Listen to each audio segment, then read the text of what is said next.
So, oh man, 2,191 days of pain, anger, and frustration for Ohio State. The demons have been exercised. They go into the big house and they convincingly win against their biggest rival in Michigan in the game. And Ohio State is 12-0. They are undefeated to end. They are undefeated.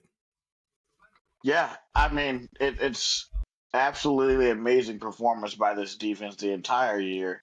Honestly, the only close game they had was Texas in Week 1, but they have just destroyed everyone in their path, and no one has really ever been close. I wouldn't even be surprised if they win by multiple scores next week against Indiana. But Yeah. Indiana's gonna have a challenge, but that Ohio State defense is for real, man. You know what's great about rivalry weeks? The pettiness. I love the Yes, pettiness, dude. When was it? IGB like Igby intercepted Bryce Underwood. Bro was just talking like it was Jeremiah Smith. First, Jeremiah Smith scores a touchdown, and he just flips off the entire the the double entire birds. Michigan Yeah, I fan love base. it. That was the thing of beauty. And then the intercession when he goes to celebrate with Ohio State fans, he takes off his helmet. He's talking so much mad shit. And I'm like, yes, this is what rivalry's for. But I do got to give credit to Ryan Day and the coaching staff because they directed their players to not plant the flag because obviously Michigan did that last year. But Ryan Day was quoted saying that we were going to win with humility, and that's exactly what they did. Yes, Yes, that's the classic way to do it, especially with the number one team in the land. That definitely would have been a bad look to plant. I know they did it to you, but you're the number one it's team like in the land. and you let your play on the field talk. It Right, was funny. exactly. I got to see Ohio State fans just chirping like they defended the midfield M better than they did the end zone, which was like, yes, yes. God, I I love that. love a good shit talk.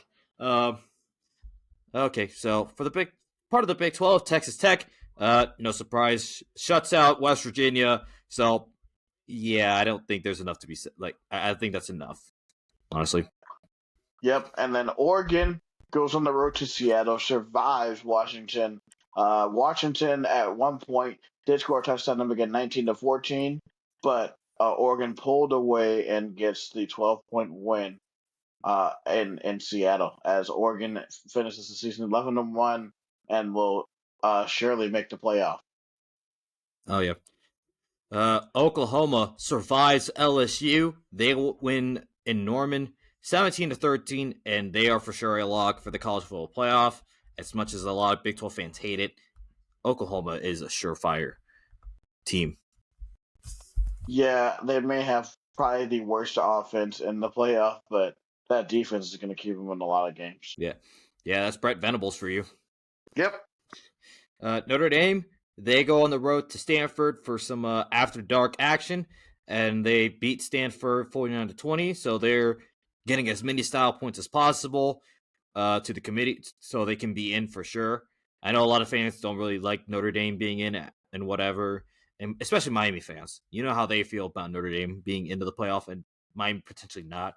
But I mean, I guess yeah, if you're Notre Dame, yeah, they're putting up all the style points, and I guess if you want to make sure that you're in, you get the style points, and that's exactly what Notre Dame has done. So they're doing what they can to bolster up their resume as best as possible.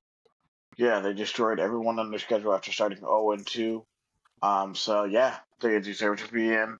And Georgia's opponent in the SEC championship, Alabama, escapes Jordan Hare with a fumble recovery, I believe, with 34 seconds left, as they survive Auburn 27-20 in at Jordan Hare. Mm-hmm. Yeah, dude. Alabama actually went up 17-0 early in this game, and you thought, oh boy, Alabama's gonna blow Auburn out the water. But no, Auburn is able to fight back, and they actually tied the game up with about 11 and a half, a little under 12 minutes to go. But Kalen DeBoer coaches up a perfect drive in the fourth quarter. They take up about 8 minutes off the clock in the fourth quarter and ultimately get a touchdown on what was a very, very risky fourth down call at basically the goal line to get the game winning touch, the go ahead and eventually game winning touchdown. But man, if you were watching this game and you saw the officiating that went against Auburn, you were scratching your head at the least, and you were furious at the worst. If you were watching the game, especially if you were an Auburn fan, because some of those calls that went against Auburn, boy oh boy, that had people talking.